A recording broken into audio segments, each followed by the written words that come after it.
ನಮ್ಮ ಕಾಲೇಜ್ನ first year ಬಂದಾಗಲೇ ಹೇಳ್ತಿದ್ರು ಸರ್, ಹೊಸ ಕಟ್ಟಡ ಆಗ್ತದೆ, ನೀವು ಚೇಂಜ್ ಆಗ್ತೀರಾ, ಶಿಫ್ಟ್ ಆಗ್ತೀರಾ, ಒಂದು ಸ್ವಲ್ಪ ಸಮಯ ಬಿಸಿಲಲ್ಲಿ ನೀವು ಕೂತ್ಕೊಳ್ಳಿಕ್ಕೆ ಅಂತ. ಅಲ್ಲಿ ಸೀಟ್ ಹಾಕಿದ್ದಾರೆ ಸರ್, ಮಾರ್ಚ್ ಏಪ್ರಿಲ್ ಅಂತೆಲ್ಲ ಹೊರಗೆ ನಮಗೆ ಬಿಸಿಲಲ್ಲಿ ಕೂತ್ಕೊಳ್ಳಿ. ಆ ಸೀಟ್ ಏನದಕ್ಕೆ ಎಲ್ಲರಿಗೂ ಹುಷಾರ್ ತಪ್ತದೆ, ಕೆಲವರಿಗೆ ರ್ಯಾಶಸ್ ಎಲ್ಲ ಆಗ್ತುಂಟು. ಅದರೊಟ್ಟಿಗೆ ಈಗ ಕಾಲೇಜನ್ನು ತೆಗೆದು ಕೂಡ ಹಾಕಿದ್ದಾರೆ, ಒಂದ್ ಸೈಡ್ ಅಲ್ಲಿ ಫುಲ್ ಧೂಳು ಕೂಡ, ಅದರೊಟ್ಟಿಗೆ ಆಣಿ ಎಲ್ಲ ಇಟ್ಟಿದ್ದಾರೆ. ಹೇಗೆ ಅಂತ ನಾವು ಕೂತ್ಕೊಳ್ಳುದು? ಹೆಣ್ಮಕ್ಳ ಹೆಲ್ತ್ ಅಂತ ಹೇಳ್ತಾರೆ, ಈ ರೀತಿಯಾಗಿ ಹೆಣ್ಮಕ್ಳ ಹೆಲ್ತ್ ಹಾಳಾಗುದಿಲ್ವಾ ಸರ್? ಇದೇ ನಮ್ಮ ಕ್ವಶನ್. ನಮ್ಗೆ ಹೊಸ ಕಟ್ಟಡ ಆದಷ್ಟು ಬೇಗ ಬೇಕು.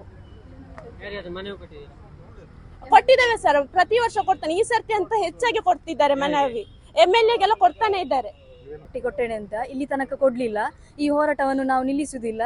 MLA ಅವರು ನಮಗೆ ಹೇಳಬೇಕು, ಕಟ್ಟಿ ಕೊಡ್ತೇವೆ, ಆದಷ್ಟು ಬೇಗ ನಾವು ಹೋಗ್ತೇವೆ ಅಂತ. ಅಲ್ಲಿ ತನಕ ನಾವು ಎದ್ದೇಳುದಿಲ್ಲ.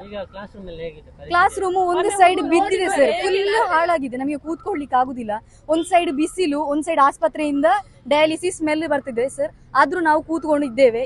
ಇನ್ನಾದ್ರೂ ನಮಗೆ ಕಟ್ಟು ಕೊಡ್ಬೇಕು ಸರ್, ಆದಷ್ಟು ಬೇಗ ನಾವು ಹೋಗ್ಬೇಕು. ನಮಗೆ ಇಲ್ಲಿ ಬಿಸಿಲಿನಿಂದ ಕುತ್ಕೊಳ್ಳಿಕ್ಕೆ ಆಗುದಿಲ್ಲ. ನಾವು ಬರುವ ಮುಂಚೆವೇ ಹೇಳ್ತಿದ್ರು ಇದು ನಮಗೆ ಮಾಡಿಕೊಡ್ತಾರೆ, ಕಾಲೇಜ್ ಮಾಡಿಕೊಡ್ತಾರೆ ಅಂತ. ಇನ್ನೂ ಸಹ ಅಲ್ಲಿ ಆಗ್ಲಿಲ್ಲ.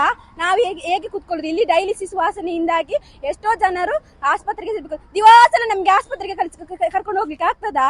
ನಮಗೆ ಅದುವೇ ಕೆಲಸವ ಅಂತ ಎಲ್ಲ ಹೇಳುದಿಲ್ವಾ? ಹಾಗೆ ಅಲ್ಲ, ಮಕ್ಕಳೆಲ್ಲರೂ ಬೀಳ್ತಾರೆ ದಿವಾಸಲು.